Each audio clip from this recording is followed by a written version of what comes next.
ಈ ಶಕ್ತಿಶಾಲಿ ತಂತ್ರವನ್ನು ಅನುಸರಿಸಿ ನಿಮ್ಮ ಸ್ತ್ರೀ ಅಥವಾ ಪುರುಷ ನಿಮ್ಮ ಮಾತನ್ನೇ ಕೇಳಿ ಸಂಪೂರ್ಣವಾಗಿ ನಿಮ್ಮ ವಶದಲ್ಲಿಯೇ ಇರುತ್ತಾರೆ. ಹಾಗಾದರೆ ಈ ಶಕ್ತಿಶಾಲಿ ತಂತ್ರವನ್ನು ಅನುಸರಿಸುವ ಬಗೆಯನ್ನು ತಿಳಿಸಿಕೊಡ್ತೀನಿ ವೀಕ್ಷಕರೇ. ಅದಕ್ಕೂ ಮುನ್ನ ನೀವು ನಮ್ಮ ಚಾನಲ್ಗೆ ಸಬ್ಸ್ಕ್ರೈಬ್ ಮಾಡಿಕೊಳ್ಳಿ. ಹಾಗೆಯೇ ನೀವು ಎಂತಹ ಗುಪ್ತ ಘನಘೋರ ಸಮಸ್ಯೆಯಲ್ಲೇ ಸಿಲುಕಿದ್ರೂ ಗುರೂಜಿಯವರು ನಿಮ್ಮ ಸಮಸ್ಯೆಗಳಿಗೆ ಶಾಶ್ವತ ಪರಿಹಾರವನ್ನು ಕಂಡುಕೊಡ್ತಾರೆ. ಸ್ಕ್ರೀನ್ ಮೇಲೆ ಡಿಸ್ಪ್ಲೇ ಆಗ್ತಾ ಇರುವ ನಂಬರ್ಗೆ ಕರೆ ಮಾಡಿ.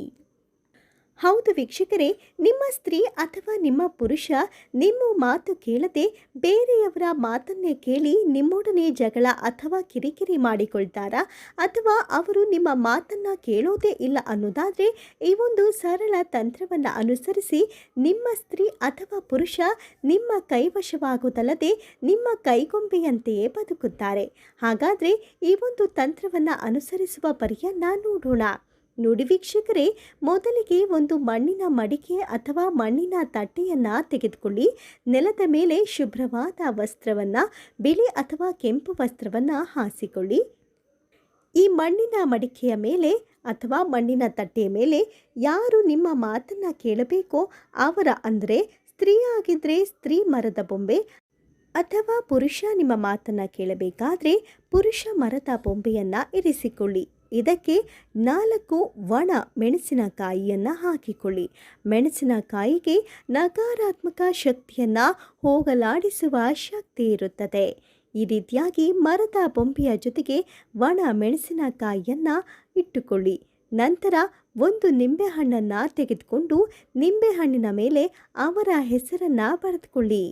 ನಾನಿಲ್ಲಿ ಕೃಷ್ಣ ಎನ್ನುವ ಹೆಸರನ್ನು ಬರೆದುಕೊಳ್ತಾ ಇದ್ದೀನಿ.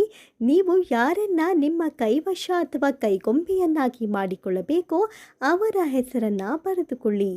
ನೋಡಿ, ಈ ರೀತಿಯಾಗಿ ಬರೆದುಕೊಂಡಿರುವಂತಹ ನಿಂಬೆಹಣ್ಣನ್ನು 101 ಬಾರಿ ಈ ರೀತಿಯಾಗಿ ನೇವಳಿಸಿಕೊಳ್ಳಿ. ಮರದ ಬೊಂಬೆ ಹಾಗೂ ಒಣಮೆಣಸಿನಕಾಯಿ ಮತ್ತು ಮಣ್ಣಿನ ಆ ಒಂದು ತಟ್ಟೆಯ ಸುತ್ತಲೂ ಕೂಡ 101 ಬಾರಿ ನೇವಳಿಸಿಕೊಂಡು ಓಂ ಕ್ಲೀಂ ಕ್ಲೀಂ ಪಟ್ ವಶಂ ಪಟ್ ಸ್ವಾಹ ಈ ಒಂದು ಮಂತ್ರ ಬೀಜಾಕ್ಷರವನ್ನು 101 ಬಾರಿಯೂ ಜಪಿಸಿ.